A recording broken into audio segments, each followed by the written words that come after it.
Welcome to the Team Engagement Podcast, where leaders of teams share their insights. We discuss 6 questions in 9 minutes because leaders know how to be concise. I'm excited to meet with our guest today. Our first question, in a few sentences, tell us who you are and what you do.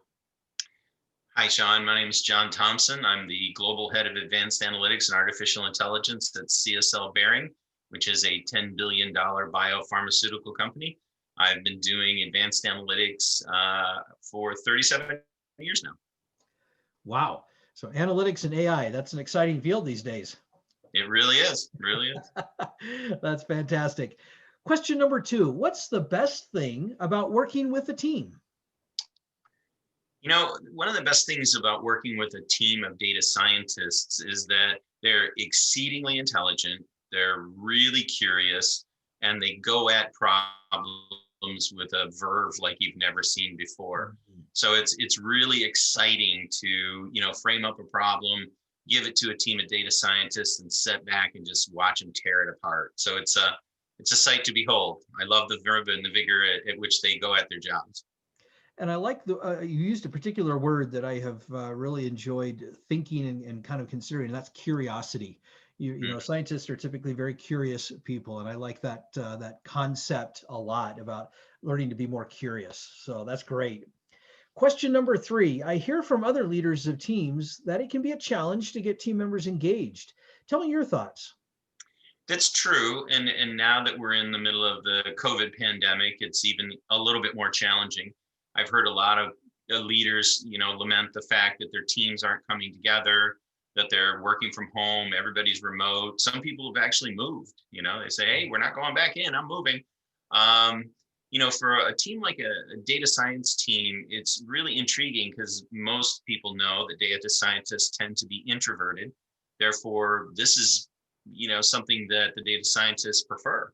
So they're at home, they're working from home. What we've done is we have a weekly meeting where we talk for an hour and a half. We do code reviews, we critique everybody's projects, and then I have one-on-one meetings every 2 weeks with everyone. So my team is accustomed and prefers to be at home, and they're actively engaged in their jobs. So it can be a challenging situation, but you can make it.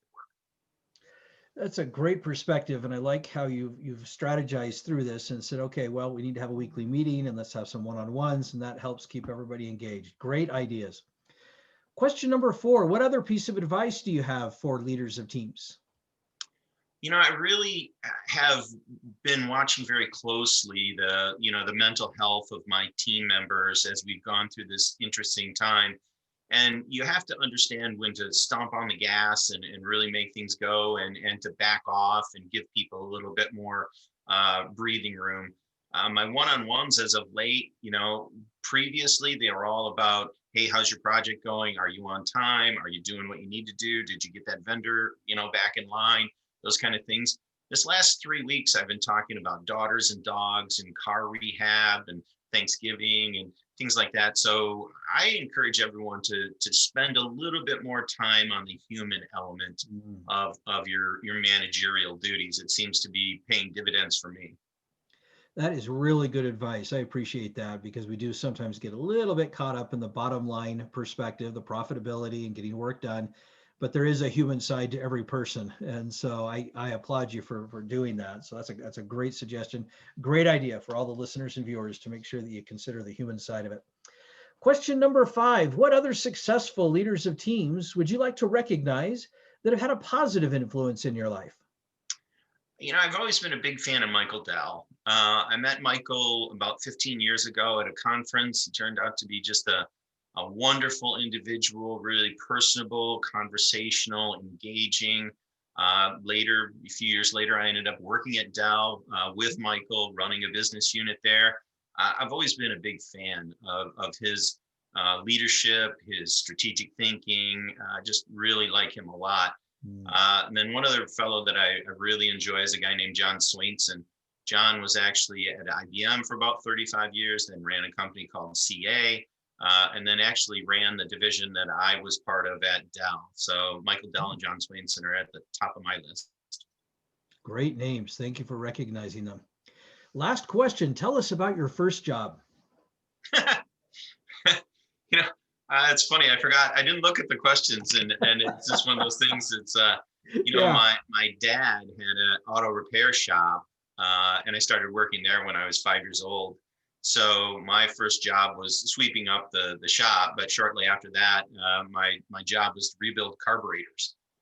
So I took apart carburetors and put them back together and did those kind of things. So I was probably the most adept 5-year-old mechanic that you ran into. So that was my first job. Wow, that's great. Was that, in your view, was that kind of the beginning of your, shall we say, curiosity and what kind of drove you to be a data scientist? Do you feel like that's where the roots were? Oh, there's no doubt about it. I ended up going to a school in Michigan called Ferris State University, and they had one of the first computer science programs. And years later, I went back and helped them set up a business analytics curriculum. And I asked them, I said, how did you end up finding us? Because back then, people didn't even know what computers were, let alone go to university for it. And they said, we looked for kids that had backgrounds in auto mechanics or industrial machine shops. And I said, what? And they said, well, those are the kids that were tinkerers. Those are the kids that wouldn't stop messing with something until they got it fixed or got it right. And that's the way computer science was at the time. It was like, okay, here's a problem. Nobody knows what to do. Here's the language, learn the syntax, figure it out. And that was basically the educational model. So if you were a tinkerer or a diagnostics kind of person, then computers were for you. Wow, that's a great. I really appreciate you sharing that because that's such a great little insight in how people think and not just looking at kind of the academic side of things, but how people function and what makes them think and what makes them tick a little bit. So great. Thank you for sharing that, John. Thank you so much for being on the podcast today. How can people find you? The best way to find me is on LinkedIn. I'm always there posting about data and analytics and physics and science and all those kind of things. As we talked about, I'm a very curious person. I love to be connected to other people. So John Thompson on LinkedIn is the best place to find me. Fantastic. This is Sean Richards with the Team Engagement Podcast, where leaders of teams share their insights. For more ideas, go to teamengagementpodcast.com. Again, that's teamengagementpodcast.com and get some more ideas on employee and team engagement. Thanks so much for joining us today and have a great day. Take care.